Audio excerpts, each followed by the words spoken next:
some interesting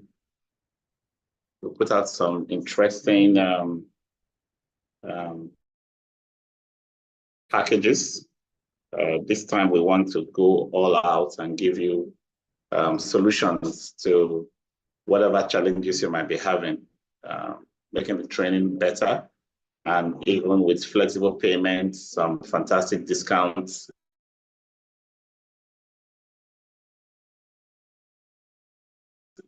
Like lock-in days has changed again. This is something that we really can't do much about because of the way the economy is going, but we have allowed we've given our fans and followers, those who have been following us closely, looking forward to joining this class, maybe for one reason or the other have not been able to join, but giving you an opportunity to take the old price that we have and join the program. So it's an exciting time for us.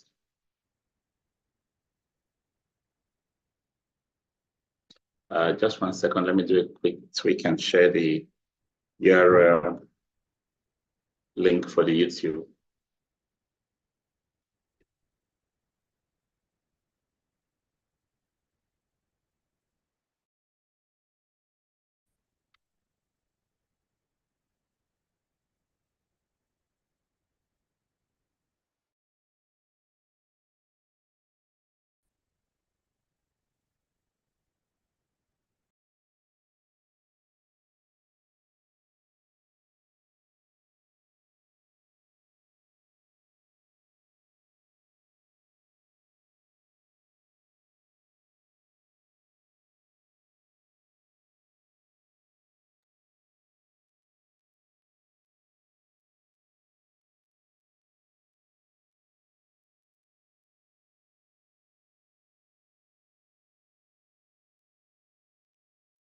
All right, I hope you still see my screen.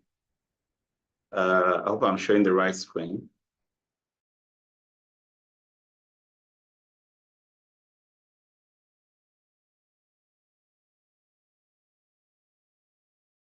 I'm sharing. Anyone?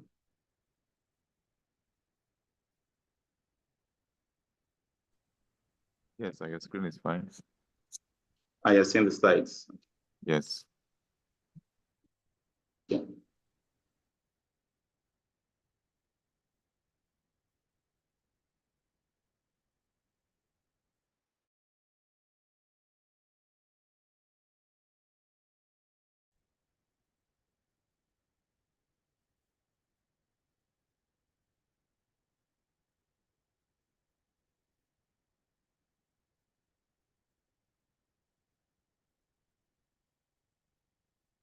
All right, so today we are basically going to be looking at managing workplace harassment. And so what is the facility manager's role when it comes to creating conducive workplaces for the organization that we serve? A ready answer that may come to mind is place that led to the British Institute of nomenclature, its name and focus from just facility management to workplace and facility management. Facility managers have been at the center of workplace solutions but there's been a narrow focus, by majority, sometimes driven by client ignorance.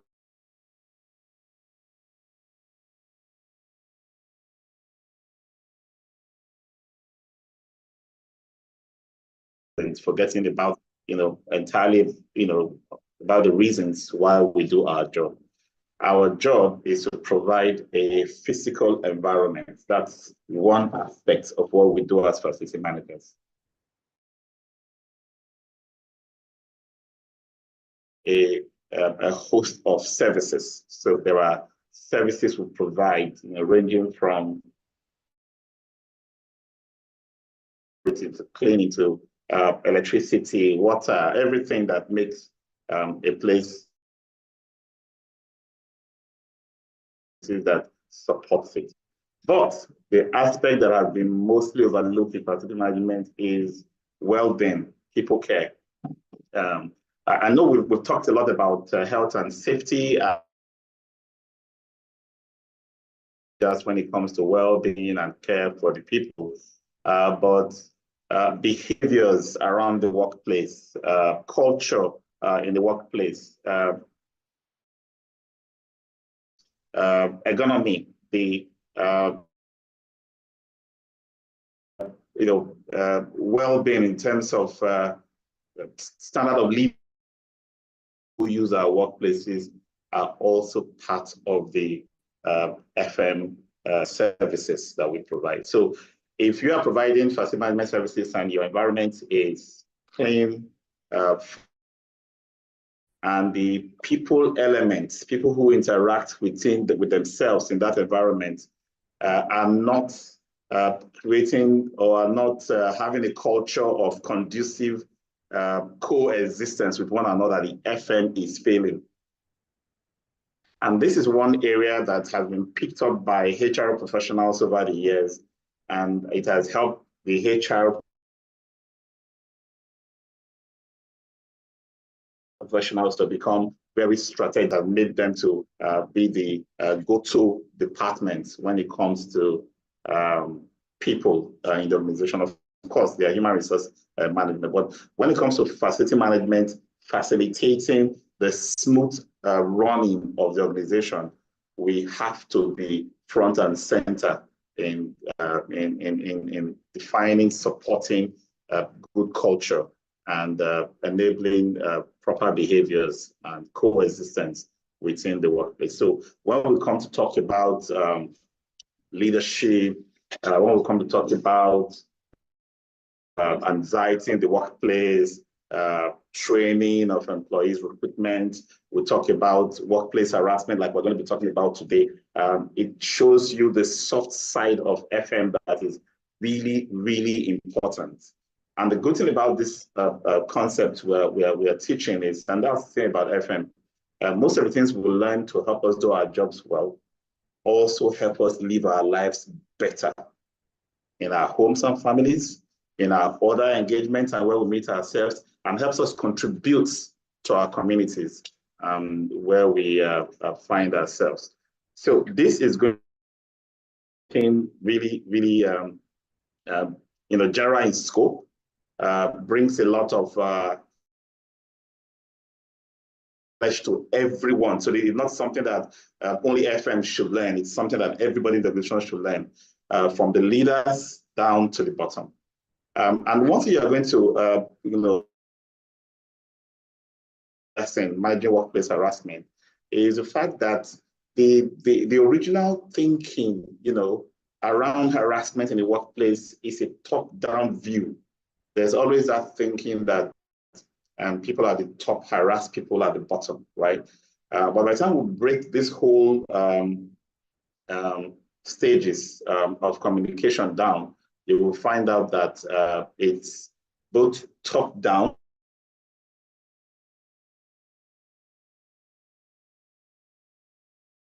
level, committing different acts of,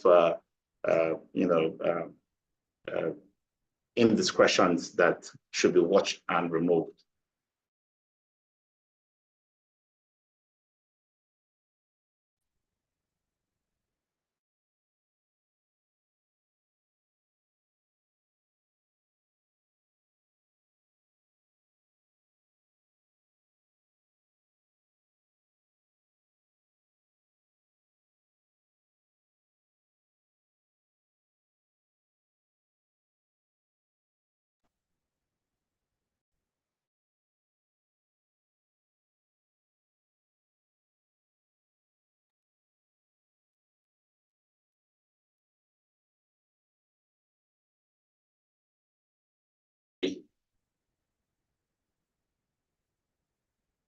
What we're going to be covering.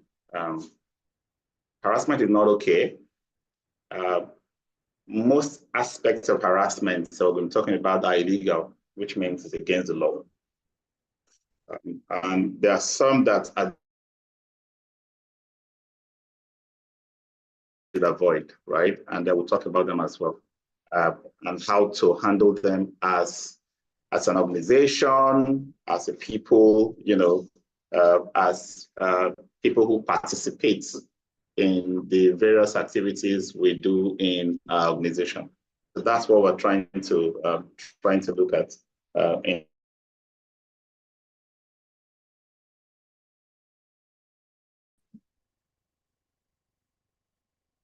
All right, so we're going to be defining what this means. So there's this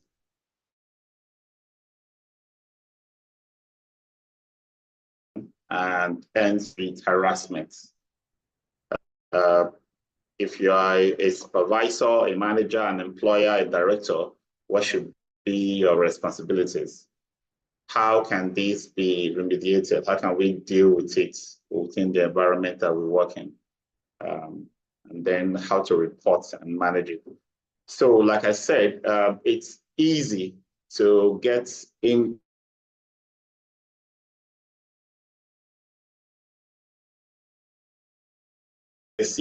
So when you hear about a toxic environment, this is the topic that addresses it so that you don't apply that terminology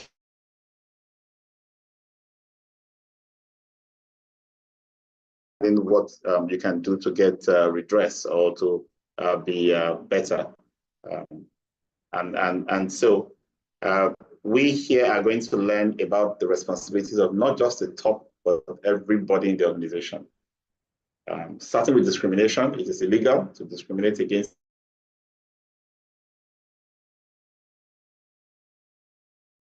whether based on gender, whether based on race.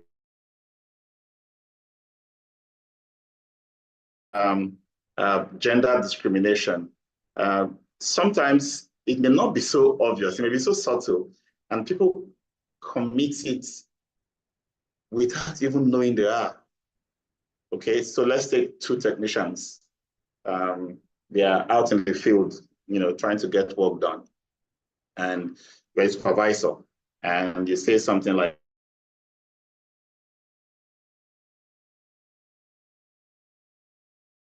technician not do any hard work, after all, she's a woman, right? In your mind, you're thinking, I am protecting the female, right? I am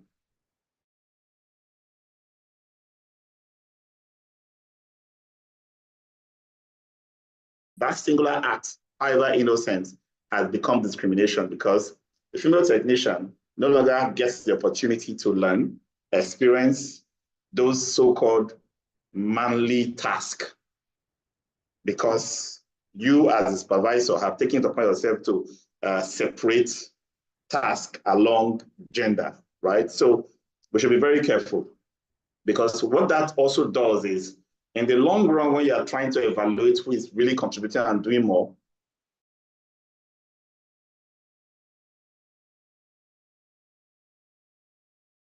reward those you give more work to, which will be more of the men. So the ladies will also now be sidelined. Some organizations, they actually pay different wage grades, which is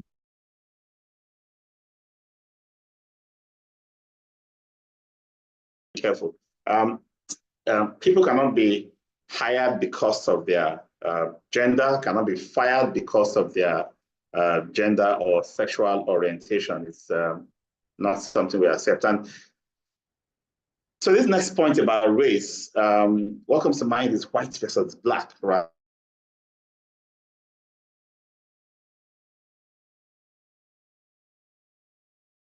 Negroes, the same black people. Some people have a bias against people that are dark-skinned compared to those who are light-skinned. So sometimes when you see some of these people who are tempted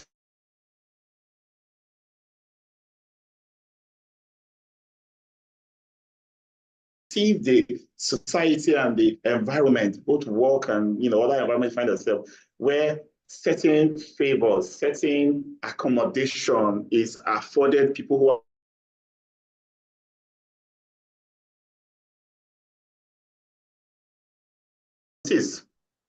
It is. So let's watch it. Skin color should not be a reason for consideration, any kind of consideration.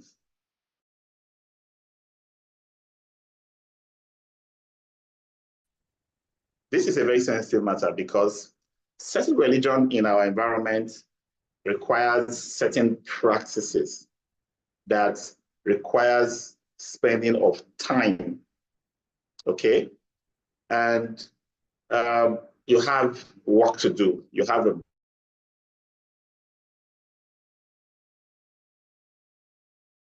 why we expect people not to use their religion as a means to dodge important critical tasks that can keep the mission running.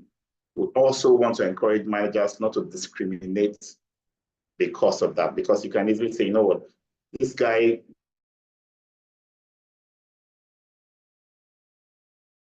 not suitable for so and so type of task. Discrimination has taken place, whether you know it or not. But of course, you just want to get the job done. That's why you did it. But unknown to you that you are discriminating. In your mind, you're trying to give them more time to do their religious activities and hoping that someone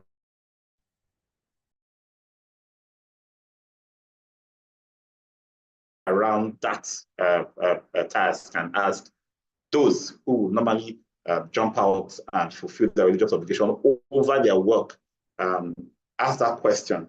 And you will find out that for most religions, your employer takes precedence because he pays for the time you are using to work. And for many considerate individuals, they will give commensurate hours of time in lieu of the time they have to take off for religious practices. So let's be conscious of those. Let's be accommodating. The next is disability. Any negative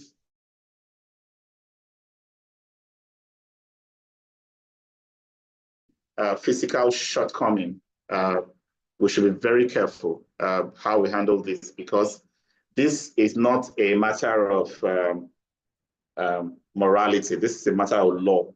There are laws specifically put in place to prevent this kind of discrimination. So we'll talk about equal opportunities, no discrimination based on individuals' certain inability. But of course, while we say we don't make those discriminations, there are certain rules. You don't put someone with certain physical shortcoming into, right? You put them into roles that they are suited for, because it can become so challenging that they will quit or not be able to function at all. So we need to be conscious of that difference. Now, you also have the physical harassment, coercion, bullying, or scaring another person into a certain behavior. Physical harassment can also include unwanted touching. Now, so we are moving into harassment. Is all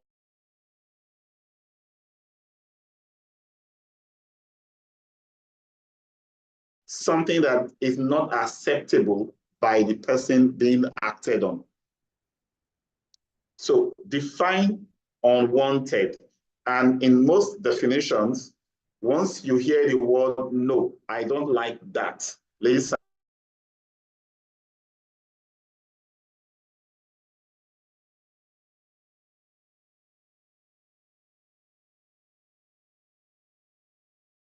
there is no once, and no becomes no, all right, before it becomes an issue. Because it is from that little touch, contacts that are unwanted, that you cannot begin to get into bigger issues, like someone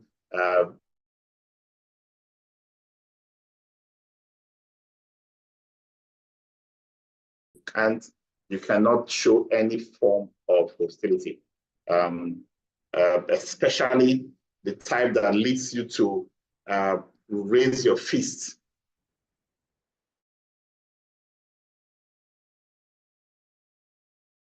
you have assaulted already. The harassment is already established. So be very careful. Now, for most of us, we find ourselves in environments where certain activities are, condoned. Just condoned because nobody's reporting it for one reason or the other. Nobody's corroborating it if it's reported.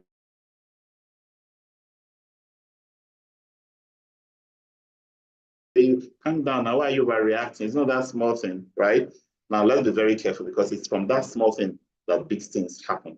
It's better we maintain a completely civil work environment. And this is not just between you and your team as an FM team, but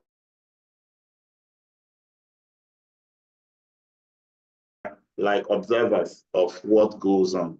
If you see something, you say something. And most organizations are supposed to have been shown a policy document around this kind of situations. Don't be fooled. If something serious happens and documents are pulled out, you'll be shocked that despite what you've been observing, there are detailed procedures somewhere in the organization that might not have been implemented very widely, but then they'll be implemented when a major threat happens. So let's be careful not to be the scapegoats that makes management pull out procedures and policies and start implementing it because our behavior crossed a certain board.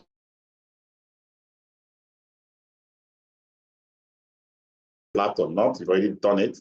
You've already crossed the line, right? So keep your hands to yourself. And then don't let me catch you outside of work. Those kind of phrases that are threatening. Those kind of phrases that are threatening, they are set.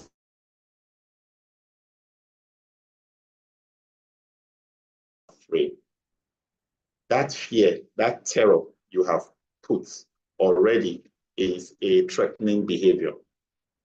Of course, destruction of properties is not something we can, this is way, way beyond harassment.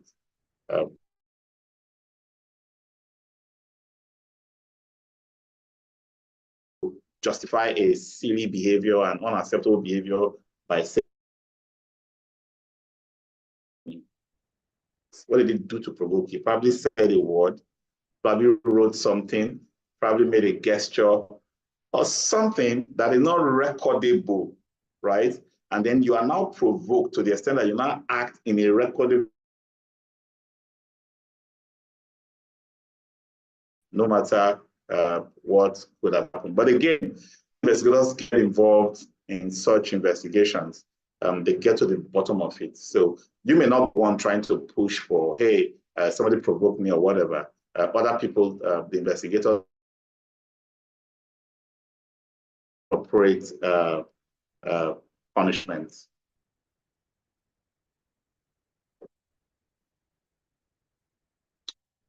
All right, and I hope that we don't ever have to deal with workplace homicide, whether it's an action against another or an action on yourself. We don't go to work to die. We don't want anything that will lead to that point where one action. And to be honest, nobody really thinks that by shouting on someone or by pushing someone or by hitting once, the person would die. It's just, I want to shake and small. Let me just do something to make him know that he cannot try that with me, right? And then you can't tell what's going to happen next. You can't tell the state of health of somebody who's perfectly suited. The way I'm looking at you right now, you can't tell whether I have waist pain or a joint pain, that if you push me, I'm never to support myself on that side, I will fall. And you cannot also predict what I'm going to fall against. And when something happens, it becomes he pushed her or him and he fell against that and this happened. It is that thing that happened that you did, not the push. So don't even say, oh, it's just a small push or it's just a small show. I just, pushed him like this or do that to him. And that small thing, then look at what now. It is the end result that is used to judge your action. So we must be very, very careful and very, very conscious. Keep your hands to yourself. We're even getting into the aspects, because that's like way too serious that your hands were even involved in the first place. We are talking about ordinary verbal, comments like yelling at someone at the workplace. Of course, this is something that is normal in certain environments. Even though they hear word, if you're not sharp for them, they know they hear word, right? But know that that is verbal harassment. Spreading rumors. You see why I say this is not just about management or somebody at the top doing it to somebody at the bottom. No. Somebody at the bottom can be harassing somebody at the top. Spread rumors. You hear what I hear, you see what I see, spreading those rumors, and they tarnish somebody's image by a network of grapevine false news about the person. That person is tarnished, that person is destroyed, right? That in itself is harassment. We must be very careful because it's very broad. You can't just say, oh, well, this is, I didn't shout at him, I didn't beat him. You will not even be in the scene and you'll be harassing somebody. True rumors.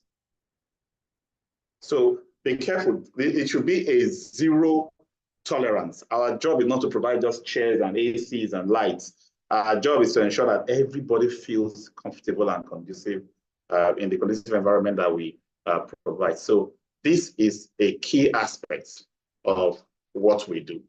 So yelling, screaming, and yelling at another employee is meant to belittle them, call attention to the situation, and especially adult bullying. Maybe this is something that we capture from our parents. All of us say, child was stubborn. When we were small, we were also stubborn, and somebody had to shout to get us to get things done right. And then we bring that same, what we do to children as they grow up, bring to the office. And then because you are above someone else, you want to use that same bullying tactics. Insulting has no place in the workplace. You are stupid, for example. Women are not smart, for example. Vacancy does not know what they are doing. There are some comments that are not just derogatory. They are insulting. Avoid them in the workplace. And then ordering, sounding forceful in giving instruction can also be another way of workplace harassment that needs to be looked at. For companies who have put clear guidelines, if somebody is forced, you have the option not to perform any act or perform any instruction given to you. You can't be forced to do it. But every organization should have clear disciplinary procedures for handling people who did not do what they should do, right? So that you don't have to resort to force. Let there be a consequence management matrix in place to mete out the appropriate disciplinary actions or repercussion following the procedure that has been set, instead of trying to force. Blaming. There's always someone to chew when something goes wrong, right? This is not around the illegal versus legal look. Now, this is more of culture. Why do we want to have a culture where people begin to watch their backs, unable to do anything because they will be blamed for the outcome? Oh, this person is the reason why we couldn't get this done, right? So don't accept blame as a culture to work with in the organization. Now, sexual harassment, any unwanted verbal, physical, or even cyber contact or advancement of a sexual nature. Now, the key word, the operative word in this is unwanted. Be very conscious of this, because people who don't know what the meaning of no is, we think no can be changed to yes, and then they persist in putting those kind of pressures to get romantic responses from co-workers. So the first time you hear no, it is recorded that you have heard no. After that, another attempt becomes what? Harassment. That's the whole idea. Unwanted, whether it's just a word, whether it's a physical contact, whether it's a cyber contact, or any kind of contact or interaction. All right, so things like touching,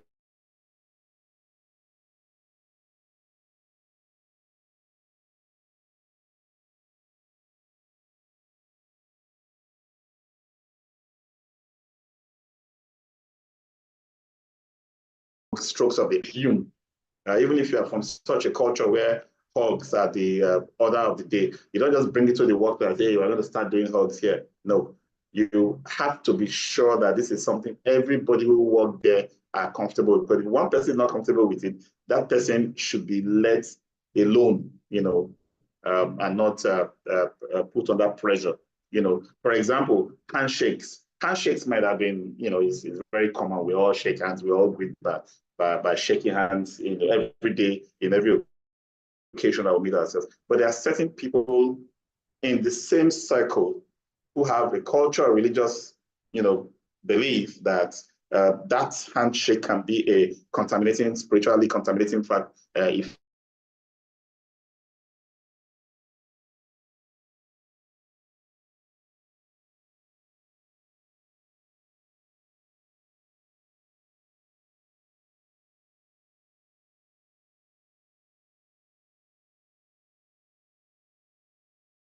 suggestive gestures or obscene gestures that can be misconstrued or properly construed for its meaning and connotation. Avoid them, because you may do a finger, do any act, and you think somebody like blowing a kiss, for example, you might think it's just a casual, oh, you are too much, right?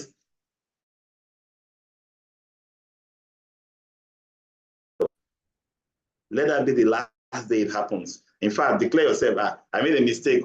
I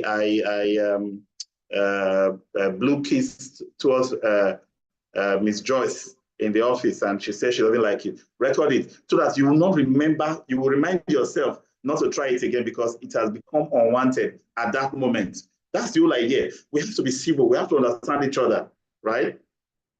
Now, what about sharing information?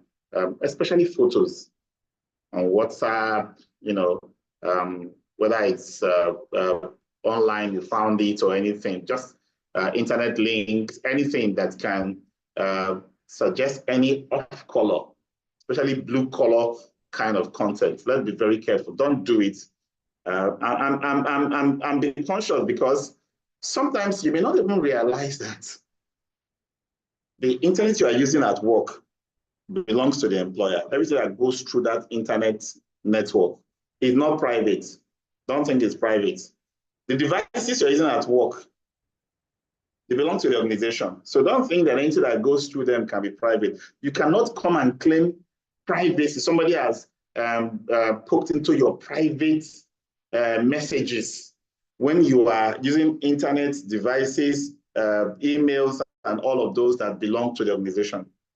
It breaks organization's policies, and in most cases, the organization has somebody, either in IT or HR, who has snooping powers authorized by management to look through those kind of things, especially in the case of investigations, right? So let's be very, very conscious of how we work with one another. Sharing appropriate jokes. Some jokes can be tainted. Of course, they're jokes, right? Some people laugh at all kinds of jokes, but there are some jokes that contain certain slur, ethnic, racial, individual features, something that demeans a certain person or group within the workplace. We must be very, very careful not to engage or tolerate them in our work environment. Psychological harassment is used to reference actions and behaviors targeting another person, usually intending to force the person out of the workplace. And there are quite a few actions that can lead people to just feel, I'm no longer wanted here, I should go. For example, isolating.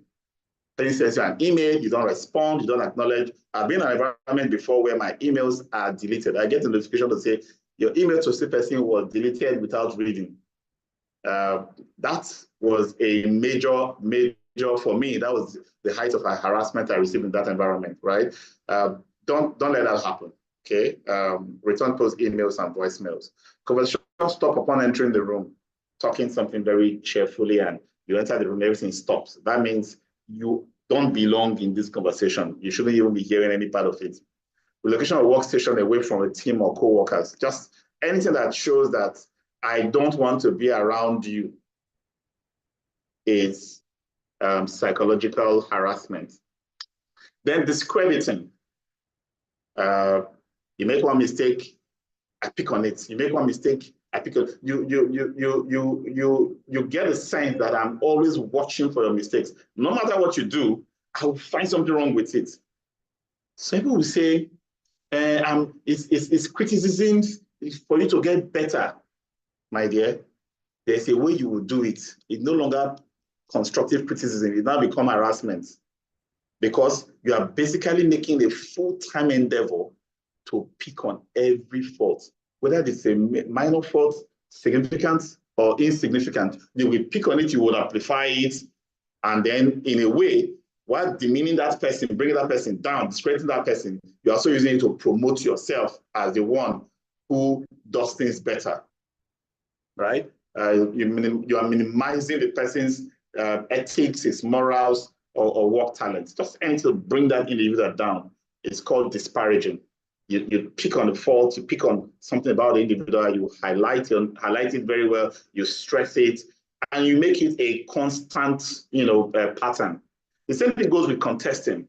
When somebody says something, you are the first to contest it. No, we can't do it that way. We have to do it this way. We have to reason that way. Your reasoning is not very genuine. Why are you thinking like this? Why are you like that? You are always.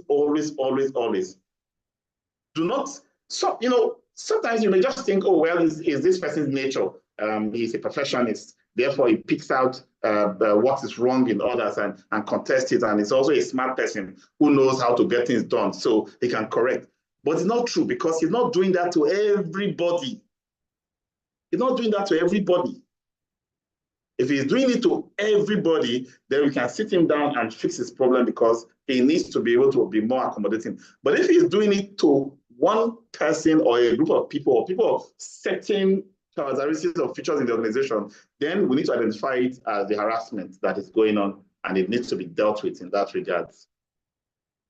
And then cyberbullying, you send messages. Okay, so beyond the physical face-to-face, when you send messages through electronic means, internet, emails, WhatsApp, and whether it's a joke, whether it's any kind of, whether it's funny or actual hate, whatever it is that you are sending out through any of this medium is taken as harassment.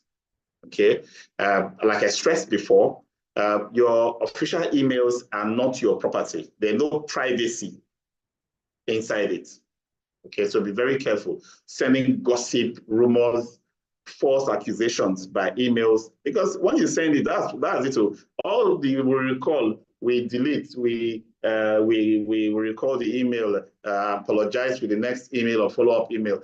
Does not save you because you have created an indelible mark. No matter how many times you delete, there is something in the server that maintains an image and can scrub it out when an invitation comes. So don't think that once I send it, I can recover from it. So the best thing is not even try. If it is negative, it is disparaging. If it is to malign or bring somebody down, don't write it down. Let alone be tempted to send it through the email.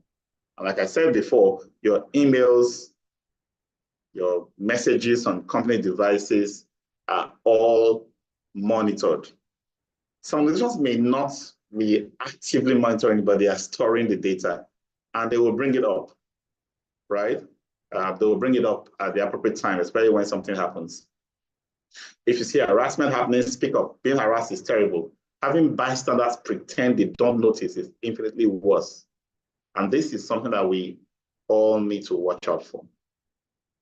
When someone is being harassed, the others are cringing in their seats or in their mind. They are thinking, this is not right. But if the thought now transitions to, thank God it's not me, you have failed woefully. Do not be silent. Speak out, because that's the only way that issue can be dealt with. But again, in speaking out, there's the fear that, oh, well, I might, step on the wrong toes and there'll be retaliation. Don't fear retaliation. Instead, use polite and formal approaches. If the organization have a confidentiality hotline, like we have, and a link where somebody can go and put in an anonymous message, then please use it. That's a starting point. It doesn't trace back to you, but at least you've spoken up. And if you now need to corroborate in a formal investigation, of course, you need to make yourself known, because at that point, there will be need to have witnesses to document what has happened. And then there are laws. In Nigeria, there are penal codes and criminal codes in our constitution that prohibits harassment and discrimination in the workplace. For those of us who are managers and then HRO team members and managers, there should be documentation. If somebody reports anything, make sure it's documented.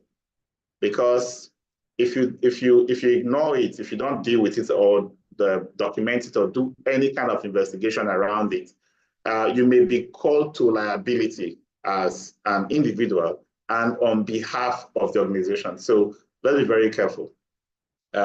It starts with a very confidential approach. There is no publicity around dealing with such issues.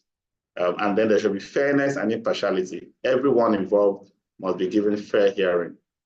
The whole idea is to get the facts of the complaint. Because sometimes the complaint might come from a complainant who is trying to harass somebody by laying false complaints. That's why you need to hear all parties out, so that it's not a case of, oh, he did this to me, that's why I'm reporting. It's also possible that I'm reporting to put him in bad light and to punish him for something else, So let's be very careful. In all of this, once policies are in place, we should create some kind of training, orientation program to get our team members, carried along in understanding what the requirements are for compliance and for reporting non-compliant. So that's it. That's the whole thing. Organizations should have something written down that is regularly updated to check on, checkmates or, mitigate. I'll say mitigate more, because really you can't micromanage people. You cannot be in everybody's faces all the time, right? But you create a kind of a procedure that enables everyone to know what's acceptable and what's not acceptable, and also empowers those who are in breach to know what steps to take to remediate, and anyone who is observing or who is being acted upon to know what steps to take to report it. So this is very important. When people repeatedly contravene, do not think about someone's performance rating. He's doing a good job, and then you allow him to destroy the culture of your organization. Don't allow that, okay? Make sure the appropriate penalties are meted out, including termination of that individual, because it will not do the organization any good to accommodate anyone, because he's helping us make money and he's destroying the culture of the organization. He's undermining the procedures and process of the organization, and it makes some people to leave or to bring them down. So it's important that we pay attention to this, have the right record, detail it very well, document it properly, and if there are issues that requires taking action with the law or enforcement agency, because every item we talked about that has to do with breaking the law needs to be taken up with the law enforcement agencies. And so we need to be conscious that would not overlook it, because when something serious happens and a staff probably resigns and goes to file a complaint, criminal investigation starts, the organization now comes into the limelight, and that can be very destructive for the organization. Okay, so the process, procedures, all detailed. Employees are trained on how to, understand and act in ways that will keep them safe, able to report what has happened. So that's our lesson for today. Creating a conducive work environment goes beyond the physical assets, goes beyond the services that we provide, delves into the workplace relationships, delves into the mental states of people who work in that environment and the well-being, safety, and security of everyone that you manage the space for. So that's our message, and that's our lesson for today for assist managers and all other professionals who have found time to be with us. I hope you've picked up something you can apply and put in place in your organizations. So I'm going to allow for questions. I have a few minutes. Let me see who's here.